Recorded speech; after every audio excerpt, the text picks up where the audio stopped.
Welcome to the SwimSwam Breakdown. As always, I'm your host, Coleman Hodges, coming to you from Austin, Texas. We're joined by SwimSwam Editor-in-Chief Braden Keith from Philadelphia, Pennsylvania, and Senior International Reporter Loretta Race from somewhere in Kentucky. Yes, Northern Kentucky, outside Cincinnati, so basically Cincinnati. From the Bengals Stadium. Yes, right. All right, we've got a lot of hard-hitting news this week. So first off, biggest story of the week, I'd say, Kyle Chalmers threatens to quit swimming over relationship rumors. We have, seen all the news, all the tabloid media about this love triangle between Kyle Chalmers, Emma McKeon, Cody Simpson. They keep trying to, run the narrative that Chalmers is salty or doing things to, provoke them, to upset them. It's kind of weird to me, but this new addition to this narrative kind of asks the question: should athletes, be more closed off about their personal lives, kind of like Kyle is saying or trying to do, or should swimmers embrace the limelight because this is bringing a lot more attention to our sport than it would normally get? I think we need to make a few things clear about this Kyle Chalmers situation. First of all of these stories were from news outlets that are genuine tabloids and would not shy away from that. Not kind of that outlet's a rag, blah, blah, blah. These are genuine tabloids that know exactly what they're doing when they run these kind of stories. And the people who are reading them for the most part, don't really care about swimming. They're just there. They're literally there to create this kind of kerfuffle. And it's sort of unfortunate because Kyle threatening to quit swimming, the tabloids don't care. Their audience doesn't care, other than the fact that it makes it even better for them. If Kyle quits swimming over what the tabloids run, that's better for the tabloids and the tabloid readers. So to be clear, by basically threatening to quit swimming, he has made this into more of a mainstream story. So it's backfiring a little bit. I think at the end of the day, this is going to come to a head. I don't know what the story is that's going to bring it to a head. This isn't it, but there will be a story that will bring this battle between athletes, specifically Olympic athletes, and the media to a head. And there has to be some kind of a middle ground found, right? Because making up fabricated, again, which only the tabloids were doing, making up these fabricated dramas from love triangles is probably too far, right? But especially in a country like Australia, where taxpayers are funding Kyle Chalmers' training and most of the elite swimmers' training, you can't just sort of say, everybody has to say nice things about my swimming all the time, or I'm going to cut them out. And to Kyle's credit, he has always been open, right? He's always been willing to talk with us. He doesn't shy away from questions we ask that are specific to swimming. So this is maybe not so much about Kyle, but the ecosystem as a whole, some of the responses from his peers on the topic who have almost tried to expand it beyond Kyle's original point, right? Like Kyle's original point is basically this personal stuff is too far. And a lot of people have latched onto that and tried to make it into the media shouldn't criticize athletes. And it's just a reality that the professional level of sports will go away if that can't happen. If the media and the public cannot criticize athletes, professional sports will cease to exist. You can disagree with me. Anybody who wants to disagree with me can. Most of the people disagreeing with me, it's not because I'm wrong. It's because they don't like that feeling. Like that feels unhappy to them. But at the same time, even while they're disagreeing with me, they're doing it, right? Like they're doing the same thing. It's just we're the target.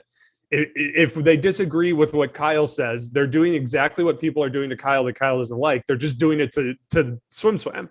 Yeah. People thrive on whining and complaining and criticizing, and it's just the world we live in, and it's why people like sports. And I think Kyle's whole thing in this particular scenario was that it was a complete fabrication in the sense that they blew it out of proportion. Okay, yeah, he was with Emma, now he's not with Emma. Emma happens to be with Cody, big deal.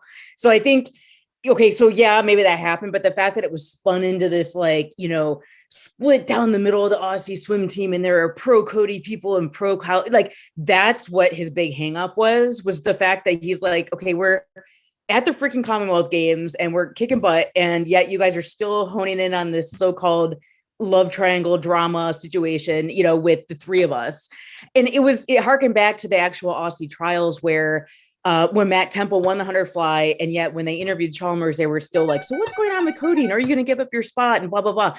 And like Chalmers at that time was like, okay, Matt Temple just took the 100 fly title. You guys are focusing on the wrong things. Like tried to set the story straight even back then, you know, a couple months ago. And so I feel like Braden's right that there is going to be you know, a lens on athletes and their personal lives. But I think in this particular case, it's way out of the mainstream and just someone totally just snowballing this into like a stupid drama, a stupid soap opera. That's what Kyle's beef is like. Well, and listen, and when you read Kyle's response, here's what's interesting. And I'm not discrediting Kyle's feelings at all, because from where he sits, I understand why he feels the way he does. This is not a Kyle Chalmers story. This is a Cody Simpson story. Yeah. Yes. And Cody, I'm not going to put words in Cody's mouth and say that he like thrives on this kind of story, but he understands this world and has more experience in this world. And he knows that that's what a lot of these industries run on. Like celebrities, literally the definition of celebrity is people being interested in their celebrity, in their personal life. Right. Like, and that's just comes with the territory for someone like Cody Simpson. And there are love triangles in swimming all the time. Right. And most of the time, nobody cares. So this is actually a Cody Simpson story, not a Kyle Chalmers story. Yeah. And so, yeah, like you said, Braden, I'm sure it'll hit a tipping point it in some time in the future. But for now, kind of an unfortunate situation for Kyle. But again, this is, you know, on the other hand, it's kind of cool that swimming is getting this much attention, albeit through a story that doesn't really have a lot of merit. And what did he go on to do? He just won the 100 freestyle. So bam. Just won the 100 free. Yeah. So I'm happy that Kyle is still competing at a very high level. But someone who is not, Adam Peaty, misses the podium in the 100 breast for the first time in nearly a decade. Peaty's obviously coming off of a foot injury that had him out of the pool and missing world championships. He was 58.9 in semis and then fell to 59.8, I think, in 59 high in finals, right? And was fourth place. So from your perspective, does this Peaty just getting back into racing, just kind of getting his legs under him, coming back from this injury? Or is this a sign that Peaty might be losing his edge? I think it's a little bit of both. I never really bought into the Project Immortal. I think Peaty, has injury or not, has gone the best time he'll ever go in the 100 breast and long course. So to me, you know, it can be both of those things. I don't think he's going to be invincible anymore by the time Paris comes around, but I think he'll still be the favorite. That's sort of my perspective on it. You know, the British mentality right now is really interesting. Sort of as a dovetail to what we just talked about. They themselves have been publicly very, very negative lately. You know, it kind of doesn't matter what happens. They always have angry things to say. I don't know what the right adjective is, but they always seem upset by what's going on in the sport. And I wonder if we're seeing a little bit of that at these Commonwealth Games. You know, James Guy's comments to Adam Peaty, where this meet isn't that fast. It just isn't. It's not that fast. It's not that fast. And it's just like, it all kind of started with Peaty almost. I feel like this started with him, his accountability, as I'm sure they'd like to refer to it, of FINA when ISL was starting. You know, he was very vocally critical about FINA. He was, I'm never going to swim short course again. And then when ISL was paying him, it became, he was very, he was on board with short course meters. And then when ISL stopped paying him, he was very critical of ISL. And now, you know, he's back to being critical of FINA for the World Championships in 2024 and that scheduling, which is a very different approach than the Americans have taken.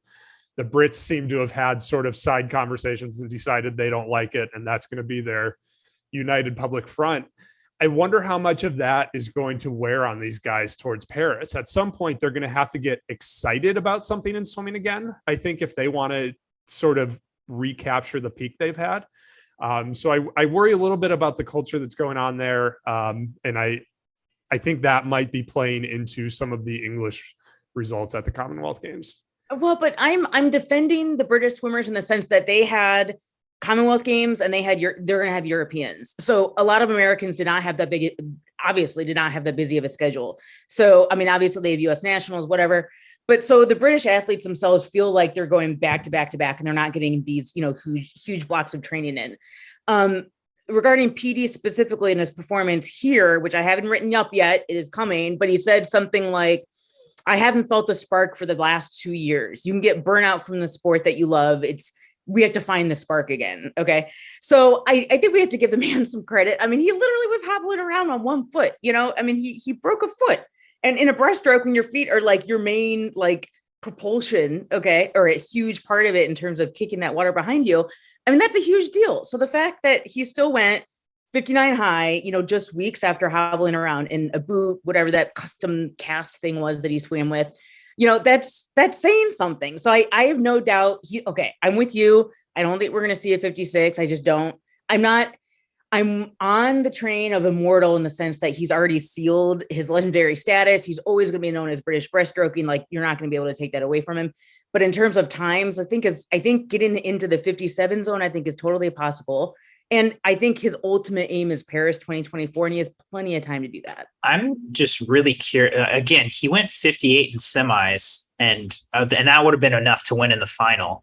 Right. And so I'm just really curious as to, he obviously went out fast, and then that last 50 didn't go his way one way or the other. Said the last 25, he had absolutely nothing in the tank. So he said for the last 25 meters, like he was literally just, lunging. Well, and that reads to me as, when you're somebody like Adam Peaty, you're so trained on one mentality of how you race, right? Yeah, and that mentality is without training interruptions. He learned how to race without training interruptions. And now he had a training interruption. So he probably went into that final with the mentality that he would go into a normal final. Whereas if he had kept his more semifinal mentality, which we've seen work out for him before, right? Remember his world record was set in the semifinal. Maybe that would have worked out better for him. So yeah, I mean, I think you're right, Coleman. Like he's not done. I don't think we can say he's done. But between his comments about needing to catch a spark, he's got to figure something out. It almost seems like the case, and I don't think Brits have quite as much flexibility or options here, but I think if Peaty was an American swimmer, he'd go train somewhere else starting this fall. He'd find somewhere new to train. That's how an American swimmer would react to this. But as a Brit, he doesn't have quite as robust of a list of options. It was one race. I mean, like one loss. Yeah, but I don't think he's though. But his comments about needing to find a spark, the way American he knows what he needs to do. Like you said, he knows what he needs to do. It was that. Well, he says he knows what he needs to do. The future will tell us if he knows what he needs to do. But like that's how Americans catch their spark, right? Like we saw it after Tokyo. All the swimmers who needed to find a spark to keep going towards Paris, they all went to new programs. I think that's a great point. Like, obviously, I do not think he will leave Mel Marshall, and that is how Americans would do it. And so it will be interesting to see if the sustained partnership will be as good as maybe a new partnership or a new coaching environment, training environment would be, which notably does not always work in the U.S. Right. Correct. And and it's not always. When that happens, it's not always a critique of the existing coach. Like swimmers are humans, right? And anybody gets bored after 12 years of doing something. And, sometimes you can take your coach with you, which is probably the best of both worlds. Go live in a new city with the same coach. But yeah, shout out to David Popovich. All right. Next on the list, I don't know about you guys. This was a total surprise to me. World record, women's 800 free relay. By I think a second, the Australian women just trounced everything. They won the event at Commonwealths by 11 seconds. 7:39.29. They were 2 full seconds under their old Oceania and Australian record. Titmus drops the fastest relay split of all time, 1:52.8. Do you think having as much clean water as the Aussies did had anything to do, or less pressure than maybe a world champs or an Olympic Games helped them break this record? I think clean water definitely did. I think there's so many coaches. Swim coaches are all pseudo psychologists, right? Like anybody who's ever coached swimming has made up some psychology in their life when they needed to. But this whole thing about like, oh, well, they swam fast without competition. No, I think a lot, if not most people, swim better when they're dominating. I just think people feel better when you're Ariane Titmus and you hit the water as the anchor and you're swimming knowing that nobody else in the pool is even in the same zip code as you. I think that feels amazing. I've only been able to do that a couple of times in my life, mostly in summer league, but like that's the best feeling in the world. So I think open water definitely benefits them. I thought this was still a pretty soft world record because like when they broke it the last time, we didn't expect it.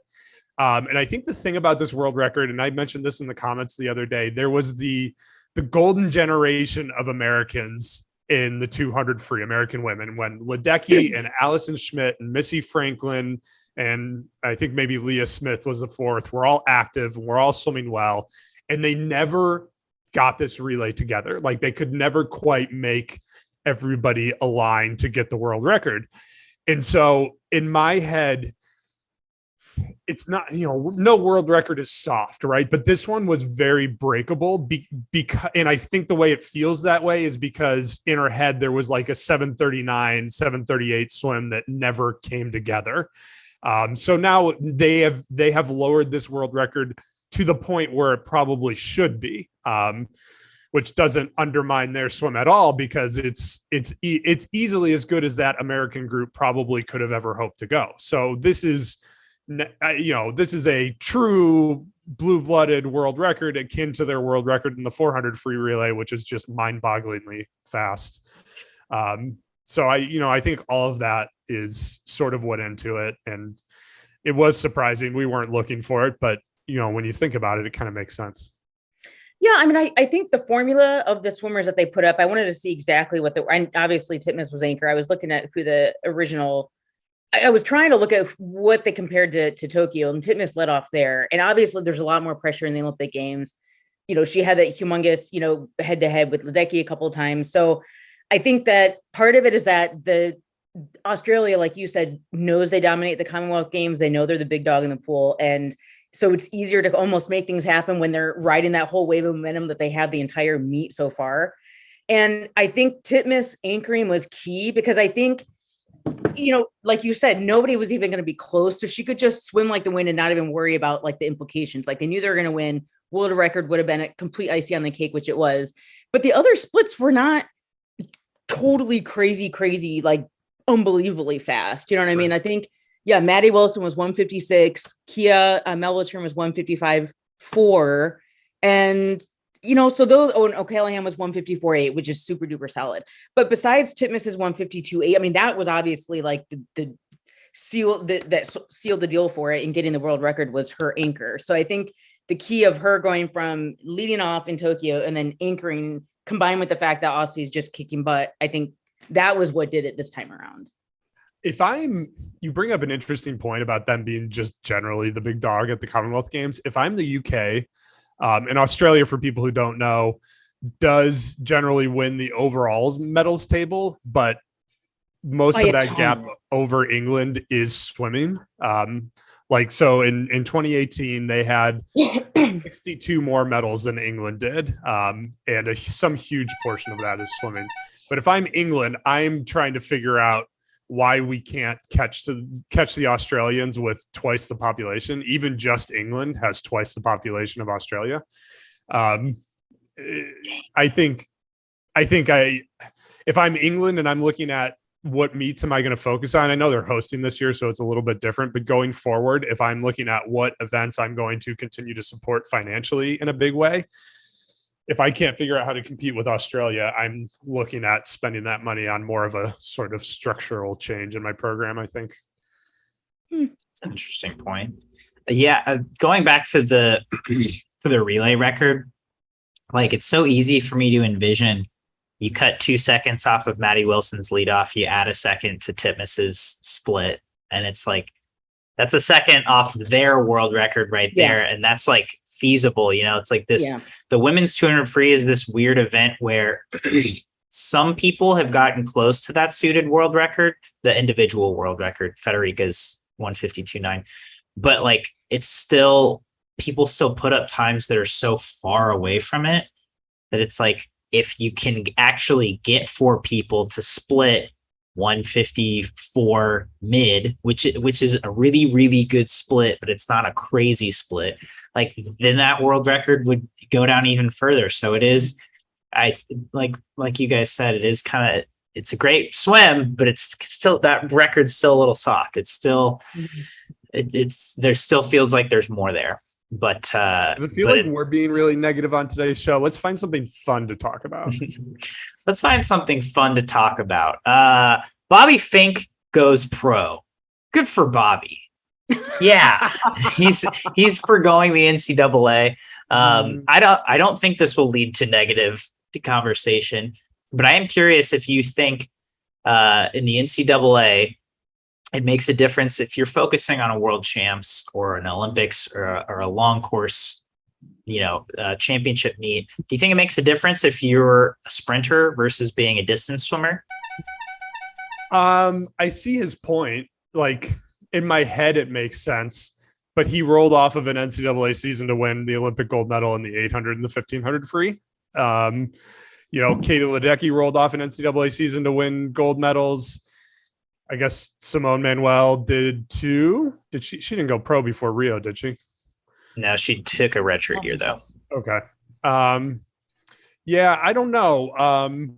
I get where he's coming from, but the anecdotal evidence leaves me wondering if that's true or not. Like, because we just in the US, we haven't seen a lot of great distance swimmers once they leave the college ecosystem. Like they all seem to peak while they're still training in college, and that could be a lot of different things going on. So specifically I on that one, I struggle to dispute the evidence. Well, I'm curious how much comes into play the underdog versus the defending champion mindset, right? Because that's all in that space as well. Yeah. Well, what were his reasons? I mean, what did he, what was the frame? So he could get a big training block without having to rest for NCAA's trials and worlds. Okay. Well, yeah, like he wouldn't have to do mid-season and then SECs and then NCAAs. Like which is like classic University of Florida, Greg Troy. We're doing a 2-year taper cycle kind of stuff, right? Well, like, I mean, we don't taper for the world championships because we're preparing for the intergalactic championships. I mean, they do, Florida always shows up hard to SECs, right? And they usually do pretty good at their midseason as well. But I mean, the SECs, seems like they taper 2 weeks for, which, if I was focusing on 23 world championships, I wouldn't want to do that either. But I wonder if he will end up having some sort of focus meet, whether that's US Open or a sectionals, or are there even any other meets in March? I don't think so. I guess there's the Pro Swim, which is in Fort Lauderdale in March. Maybe he'll focus on that. All right, that's our news for today. So now it's time to play our favorite game. Let's do a little sink or swim. First up today on Sink or Swim, Shaine Casas just rocked the U.S. Nationals, 50.4 in the 100 fly, 155.2 in the 200 IM, 48.3 in the 100 freestyle. I think he was 48.4 in finals.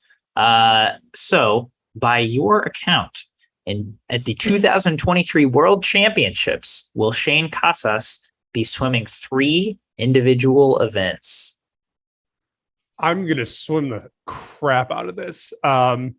I remember Jason Calanog telling me maybe when Shaine was a freshman, and he probably didn't want me sharing this at the time, but I don't think he'd care anymore. He told me that, like, I forget what the number was, but he was like, Shaine could win 6 individual Olympic medals in the same Olympics. Like he knew then how good Shaine could be in so many different events. So if anybody is not surprised and is definitely swimming this, it's Jason Calanog.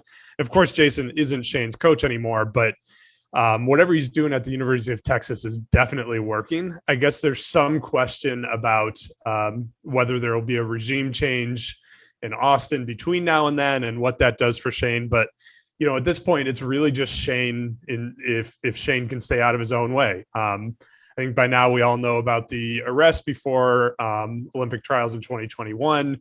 You know, there's a lot of stories floating around from his time in College Station, but it's, if he can stay focused, if he really wants this and wants to do the things he needs to do to get there, I think he could swim 4 or 5 individual events.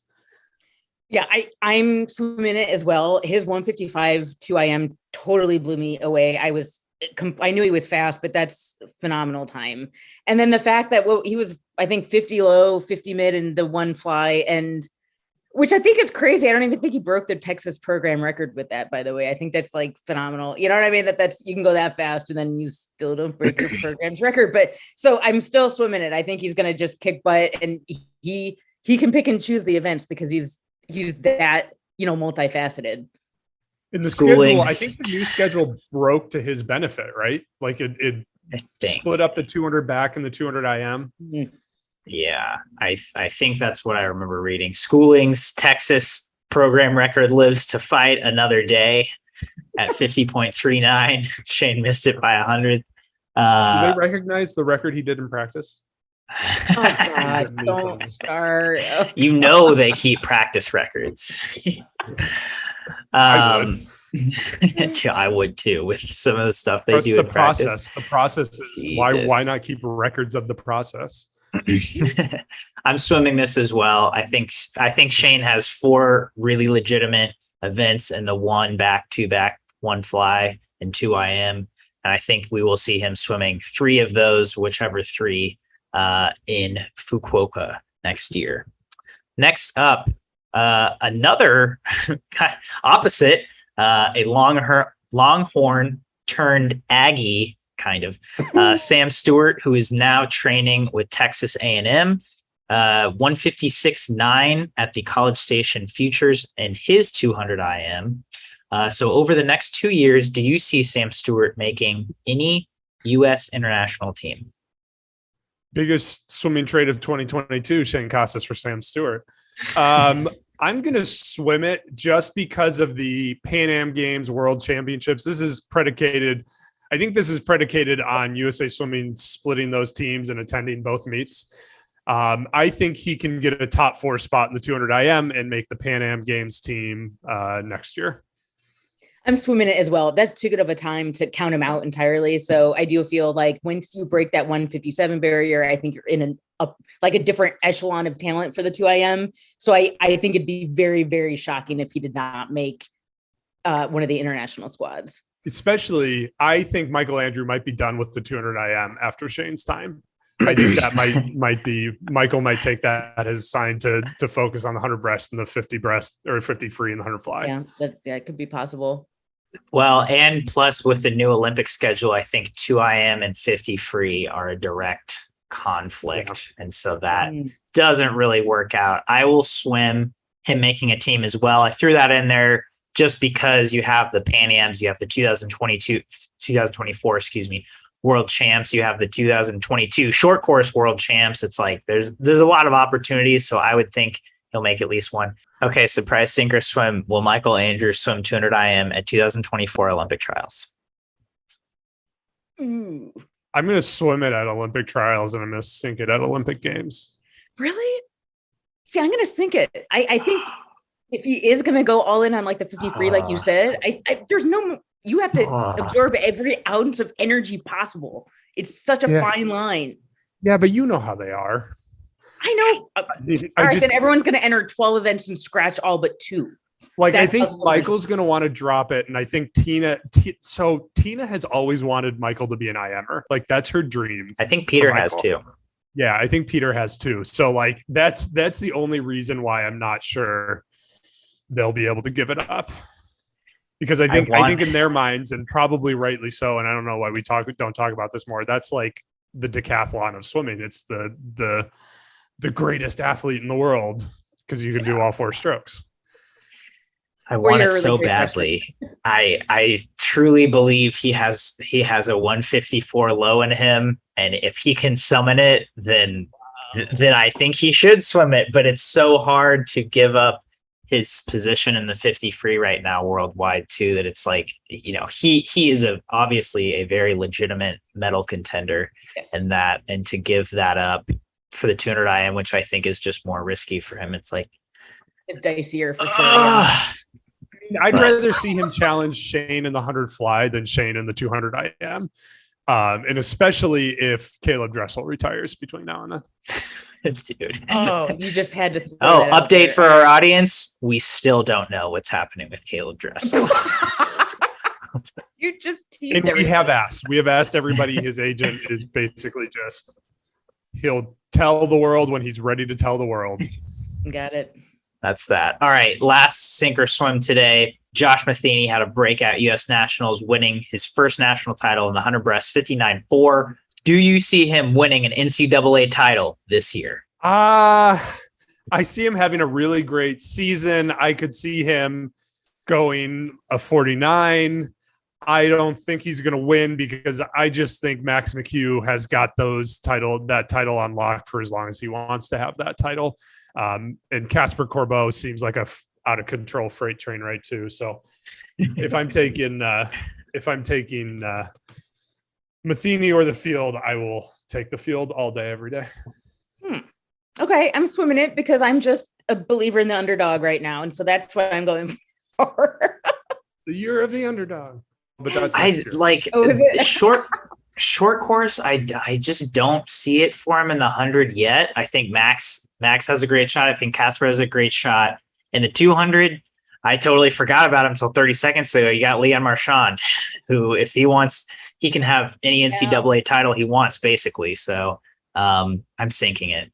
I think he'll have a great year. All right. So which is more likely?